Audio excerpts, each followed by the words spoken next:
All right, let's jump right in. We all think we know Benjamin Franklin, right? The founding father, the diplomat, the guy on the $100 bill. But what if I told you that for most of his life, that's not what he was famous for?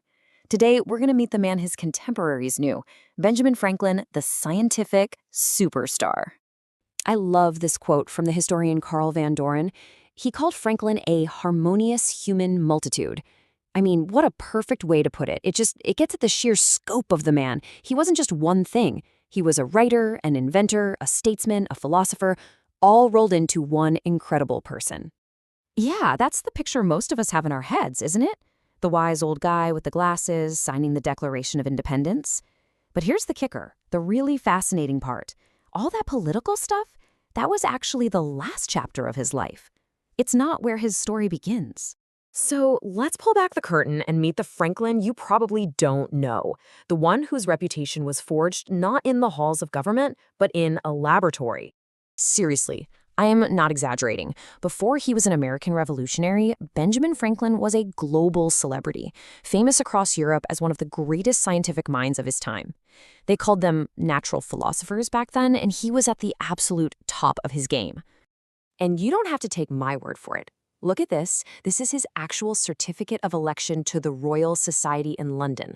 We're talking about the most prestigious, most elite scientific group on the planet. And get this, look at the date, 1756. That's a full 20 years before the Declaration of Independence. His scientific fame was already rock solid. The certificate itself says he was chosen because he had, and I'm quoting here, very eminently distinguished himself by various discoveries in natural philosophy. This wasn't some honorary degree, you know. This was the real deal, a recognition of absolutely groundbreaking work. So what exactly was that work? Well, it all centered around one of the most mysterious, powerful, and frankly, terrifying forces of nature they knew, electricity. And specifically, its most spectacular and deadly form, lightning. You see, Franklin didn't just dabble in electricity. He completely changed how we understand and even talk about it.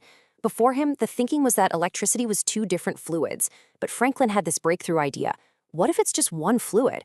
He said an excess of it is positive and a lack of it is negative. Just stop and think about that for a second.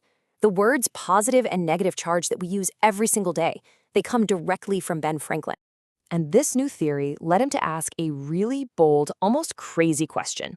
He's in his lab making these little sparks jump from a glass tube, and then he looks out the window at a massive thunderstorm, and he wonders, wait a minute, are those two things the same? I mean, how could you possibly prove that the awesome, destructive power of lightning was the same stuff as